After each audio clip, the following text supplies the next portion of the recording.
Halo semua, Assalamualaikum warahmatullahi wabarakatuh. Hari ini saya akan membagikan dan membahas video pembelajaran tentang monolog dan mendongeng. Nah, apa itu monolog dan mendongeng?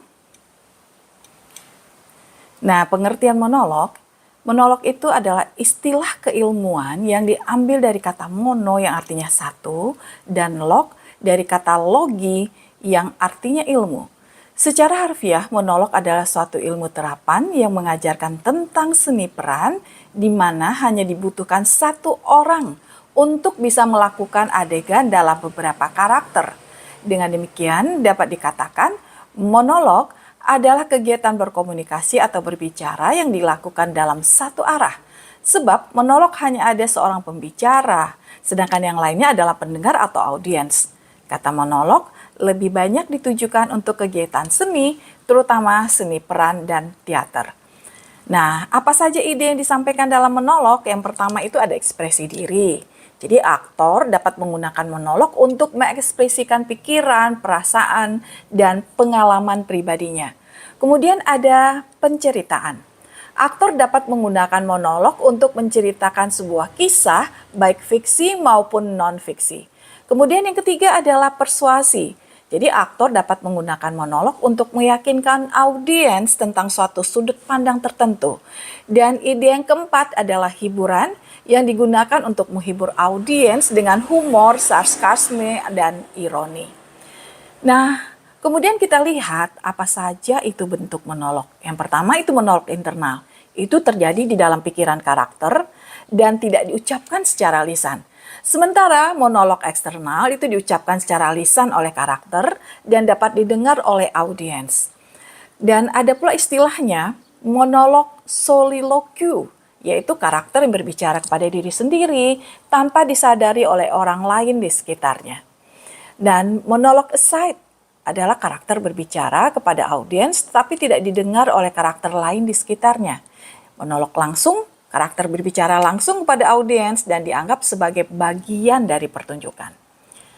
Apa saja bentuk monolog itu? Yang pertama itu ada perkenalan yang merupakan kegiatan berbicara yang sering dilakukan sehari-hari. Jadi perkenalan ini dapat dilakukan sendiri dan juga bisa diperkenalkan oleh orang lain. Kemudian yang kedua adalah pidato yang merupakan salah satu kegiatan berbicara yang cukup sering dilakukan, baik acara formal maupun informal. Kemudian drama monolog, drama yang berasal dari bahasa Yunani, dromoi artinya berbuat, berlaku, bertindak, beraksi, dan menirukan.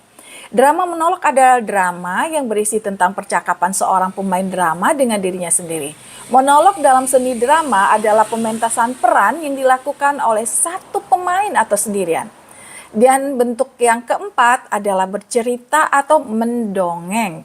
Adalah menyampaikan rangkaian peristiwa yang dialami oleh sang tokoh. Tokoh cerita dapat manusia, binatang, makhluk lain, baik tokoh nyata maupun tokoh rekaan. Kemudian jenis-jenis monolog itu ada 5. Yang pertama itu adalah monolog dramatis, monolog komedik, reflektif, informatif, dan persuasif. Apa itu dramatis? Dramatis digunakan untuk menyampaikan emosi yang kuat seperti kemarahan, kesedihan, atau kegembiraan. Kalau monolog komedik digunakan untuk membuat audiens tertawa. Dan monolog reflektif merenungkan suatu topik atau pengalaman. Namanya reflektif ya, tentu saja untuk merefleksi. Kemudian monolog informatif untuk memberikan informasi kepada audiens. Selanjutnya monolog persuasif untuk meyakinkan audiens tentang suatu sudut pandang tertentu. Berikut adalah contoh teks monolog dengan tema orang tua. Oke, saya akan coba membacakannya ya, bagaimana cara bermonolog. Ibuku yang tercinta, rasa ini akan tetap sama dan tak akan berubah. Semua rasamu, ketulusanmu tidak akan pernah terlihat sederhana bagi diriku. Senja yang ada di ujung langit sana menjadi milik kita berdua. Saat itulah kita bisa menggenapkan waktu menuju malam yang syarat akan harmoni. Bukankah begitu kelihatannya? Seperti itulah arti dirimu untuk kubu. Kau bagaikan senja yang hanya tercipta untukku. Hal lain yang selalu menjadi sumber kebahagiaanku adalah fajar yang ada di ujung timur sana.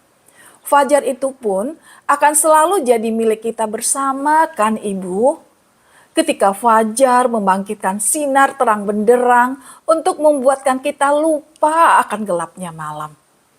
Seperti fajar, Engkaulah sosok yang mampu menerbitkan sinar yang terang saat duniaku terasa gelap.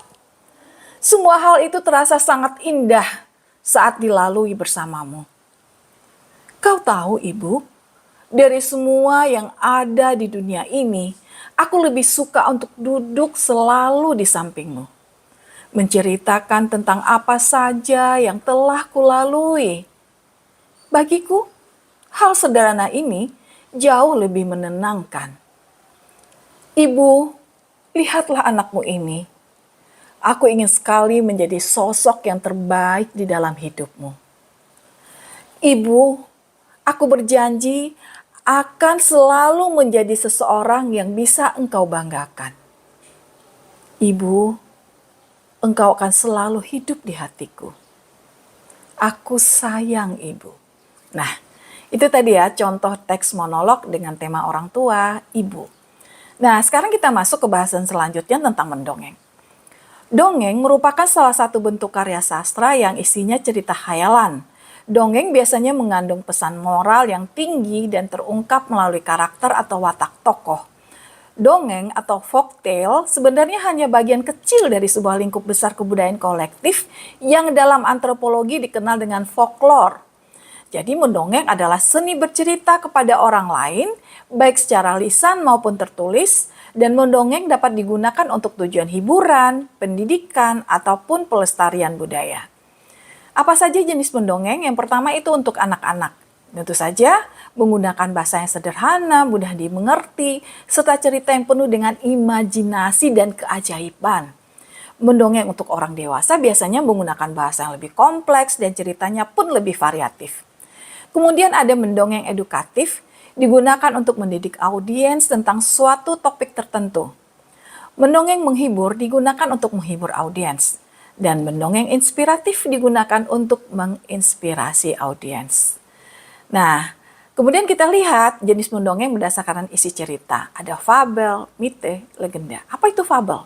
Itu tentu saja tokohnya adalah binatang sebagai lambang pengajaran moral. Perlakuan tokoh dari binatang disifatkan seperti manusia, seperti bercakap-cakap, tertawa, menangis, dan sebagainya. Fabel pada awalnya muncul di India. Kemudian ada mite atau orang sering juga menyebutnya sebagai mitos yang merupakan cerita yang berhubungan dengan kepercayaan terhadap suatu benda atau hal yang dipercayai mempunyai kekuatan gaib. Nah, legenda itu berasal dari bahasa Latin yang berbunyi atau bertuliskan legere yang merupakan salah satu ragam dongeng yang kebenarannya dianggap nyata oleh masyarakat lokal setempat. Jadi cerita legenda sering menjadi penanda akan keberadaan satu tempat atau suatu benda. Kemudian setelah itu ada sage dan parabel. Sage itu merupakan ragam dongeng yang banyak bercerita tentang keraton. Jadi sage didefinisikan sebagai dongeng yang berhubungan dengan peristiwa dan mengandung unsur sejarah. Jadi unsur sejarah yang ada itu telah tercampur dan didominasi dengan fantasi. Dan penceritaan sage ini berakhir dengan tragis. Jadi kondisi tragis di akhir cerita memberikan pesan moral untuk senantiasa mawas diri atau menghargai sesama. Contoh sage adalah terjadinya kota Majapahit dan Darmawulan. Kemudian parabel berbeda dengan fabel. Jika fabel menggunakan hewan, tumbuhan, dan benda lainnya, maka parabel menggunakan manusia. Jadi parabel itu merupakan ragam dongeng yang menceritakan rekaan atau fantasi atau yang tidak benar terjadi loh, yang untuk menyampaikan ajaran moral atau kebenaran umum dengan menggunakan perbandingan atau ibarat. Jadi parabel ini dikenal sebagai dongeng yang banyak memberikan nilai-nilai pendidikan atau cerita sederhana dan pendek dengan kandungan nilai syarat hikmah dengan penceritaan ibarat sebagai pedoman hidup. Dongeng jenis ini sebenarnya banyak tersebar di setiap penjuru Nusantara. Contohnya apa saja?